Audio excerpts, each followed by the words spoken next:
All right, so hey everyone, we're diving deep today into some global intrigue. It's February 22nd, 2025, and this Sunday, Germans are going to the polls in an election that has the whole world on edge. On edge. Yeah. Hmm. I mean, why should you care? Well, what happens in Germany doesn't stay in Germany. We're talking shock poll numbers, controversial candidates, and a peek into the lives of young people dealing with Germany's changing landscape. This is about way more than just who gets to be in charge of Germany. The ripple effects are going to be felt across Europe and here in the U.S. That's right. Germany's economic and political stability are absolutely crucial, not just for Europe, but for the U.S. as well. So no pressure, Germany. No pressure at all. Yeah. Well, they're a major player on the world stage, a key ally, and a driving force in the global economy. Their decisions have a direct impact on international trade security and even the prices you see at the grocery store. So like a big deal. A very big deal. Yeah, so this election has a lot of people on edge. What are the big picture stakes here? Well, Germany's facing some serious challenges right now. Economic anxieties, social divisions, and the rise of a far-right party that's tapping into those anxieties. Oh, This is a country with a heavy historical past. right. And the idea of a far-right party gaining significant power is raising alarm bells all over the world. So let's break down this political battlefield. Who are the main contenders vying for power in this election? Okay, we've got some familiar faces and some surprising newcomers. On the conservative side, you've got Friedrich Merz, the CDU candidate. Okay. He's promising a return to traditional values, a business-friendly environment, and a firmer stance on immigration. But there's some controversy surrounding Merz. Oh. Some accuse him of getting a little too friendly with the far right to advance his agenda. Interesting, playing that dangerous game of political alliances. Yeah. What about the far-right party that everyone's talking about, the AfD? They've nominated Alice Weidel, and she's been making waves with a fiery anti-immigration platform. Right. What's really interesting is the support she's garnered from, of all people, Elon Musk. His endorsement has thrown fuel on an already heated debate, especially in a country grappling with its history. Yeah, for sure. Talk about a wild card. Yeah. Now, let's not forget about Olaf Scholz, the current chancellor representing the SPD. He's facing some serious headwinds going into this election. He is. It's been a rocky few years for Scholz, marked by internal struggles within his party and declining popularity. He's trying to hold on, but the polls are painting a rather bleak picture for him. Not looking good. Yeah. So we've got a conservative frontrunner, potentially cozying up to the far right, a surging AfD candidate with a tech mogul cheering her on, and an incumbent chancellor trying to defy the odds. Who else is in the mix? We can't forget the Green Party led by Robert Habeck. They're advocating for pragmatic environmental policies and could play a pivotal role in any coalition government that emerges from this election. Remember, in Germany, it's rare for one party to win an outright majority, so coalitions are almost inevitable. Right, the German coalition system, where the real political maneuvering begins. We'll get into that a bit later, but first let's get into the issues that are driving this election and shaping the political landscape.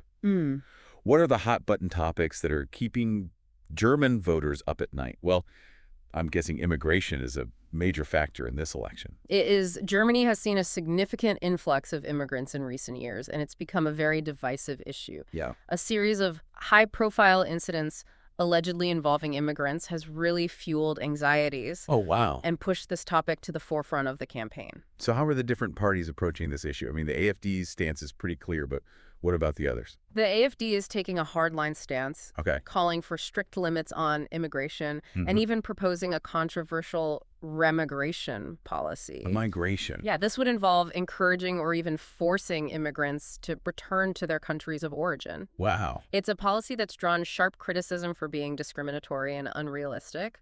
Yeah, it definitely raises some ethical and logistical questions. Yeah. How are the other parties responding to the AfD's rhetoric on immigration? The CDU under Merz is trying to strike a balance. They acknowledge concerns about immigration, but are trying to distance themselves from the AfD's more extreme positions. Okay. Scholz and the SPD are advocating for a more inclusive approach, emphasizing the economic and social benefits of immigration. And the Greens are pushing for a humanitarian approach focused on integration and addressing the root causes of migration. So a whole spectrum of opinions on immigration. From the AfD's hardline stance to the Greens' more compassionate approach, it's definitely an issue that's resonating with voters. Right. What about the economy? How big of a factor is that in this election? The economy is always a major concern for voters, Yeah. and this election is no exception. Germany's economy has been struggling in recent years with 2 consecutive years of negative GDP growth. Their iconic auto industry, particularly Volkswagen, is facing major challenges. Volkswagen. Yes, from global competition and the shift towards electric vehicles. I imagine that's causing a lot of anxiety, Yeah, especially for people working in those industries. absolutely. There's a lot of fear about job losses, rising costs of living, and Germany's ability to compete on the global stage. The AfD is capitalizing on these anxieties, blaming immigration and globalization for Germany's economic woes. And how are the other parties addressing these economic concerns? Merz and the CDU are emphasizing their pro-business policies, promising to cut taxes and regulations to stimulate growth. So, Scholz and the SPD are focusing on social programs and investments in infrastructure, arguing that these are the keys to a strong and equitable economy. And the Greens are advocating for a green economy transition, investing in renewable energy and sustainable industries. so immigration and the economy are clearly front and center in this election. But I'm sensing there's more to the story here. What are some of the underlying currents that are shaping this political moment in Germany? You're right, there are some deeper trends at play here. There's a growing sense of disillusionment with the political establishment, a feeling that the traditional parties aren't addressing the needs of ordinary people. This disillusionment is fueling the rise of populist movements, not just in Germany, but around the world. So it's not just about specific policies, but a broader sense of dissatisfaction with the status quo? Exactly. People are looking for change, for someone who speaks to their frustrations and offers a different vision for the future. The AfD, with its nationalist rhetoric and promises of radical change, is appealing to those who feel left behind by globalization and social change. It's interesting how these trends are playing out in different countries, with varying degrees of intensity. To get a better sense of what this all means on a personal level, we've got a story from Duisburg-Marxloh, a town that's become a microcosm of the challenges facing Germany. Duisburg-Marxloh was once a thriving industrial center, but it's been hit hard by economic decline and social change. Oh, wow. It's a town with a large immigrant population, and it's become a focal point for the debate about integration and identity in Germany. And what's the story there? Our source takes us into the lives of 5 young men, all in their early 20s, who are struggling to find their place in this changing landscape. And what's really striking is that all 5 of them are planning to vote for the AfD. Really? All 5? Yes.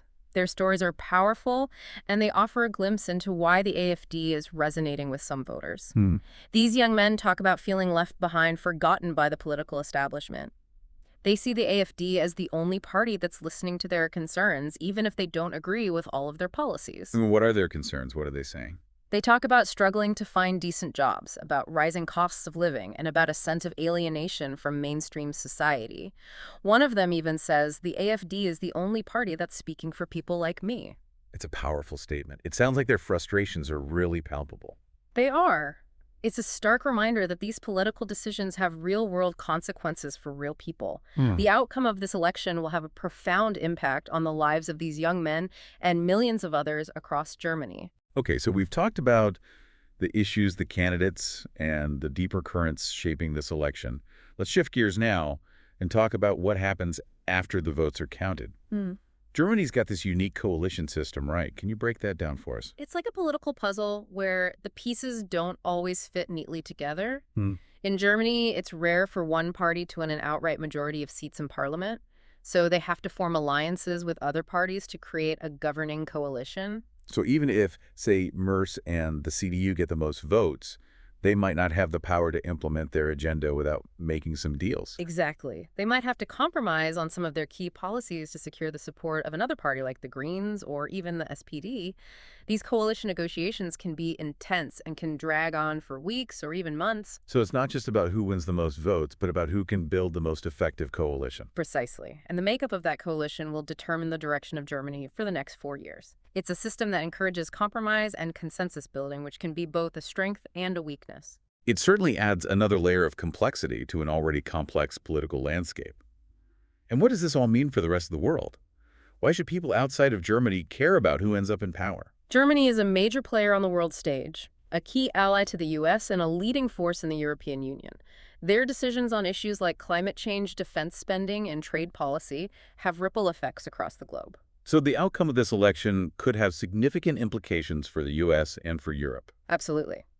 For example, if the AfD were to gain significant power, it could strain transatlantic relations, as their nationalist and protectionist policies are at odds with the values of many Western democracies. That's a sobering thought. And what about Germany's role in the European Union? Could this election shift the balance of power within the EU? It's definitely a possibility. Germany is the largest economy in the EU and wields considerable influence. A change in leadership could lead to a shift in priorities, potentially impacting everything from economic policy to climate action. Yeah, a lot to think about. As we head into Sunday's vote, what are some key things our listeners should be watching for? What will tell us which way the wind is blowing? Well, first, keep an eye on the overall vote share for each party. How much support does the AfD actually get? Does the CDU maintain its dominance, or do we see a big shift to the left? Those initial results will give us a sense of the overall political landscape and the potential coalition scenarios. And beyond the numbers, are there any specific narratives or themes to watch for? Absolutely. Pay attention to how immigration and the economy are framed in the post-election analysis. Do we see a hardening of attitudes or a move towards more moderate positions? The tone of the conversation will be telling. So it's not just about the policies, but the underlying sentiments and anxieties. Exactly. And of course, keep an eye on who forms the next government and what their priorities are. What does the coalition's makeup tell us about the direction Germany's headed in? What kind of compromises were made? What does that signal about the balance of power? Like a political chess match. Exactly. And remember, this is just the beginning. The real work starts after the election, and we'll be watching how these complex dynamics play out. Well, you've given our listener a lot to think about. This deep dive has been a real eye-opener, shedding light on a complex and consequential election that's about way more than just German politics. It's been a pleasure exploring these issues with you. And to our listener, I'd say stay curious, stay engaged, and stay informed. The world's changing rapidly, and understanding these global dynamics is more important than ever. Couldn't have said it better myself. This is just the beginning of the conversation. We encourage you to keep exploring, learning, and forming your own opinions. Thanks for joining us on this deep dive into German politics. Until next time, stay curious.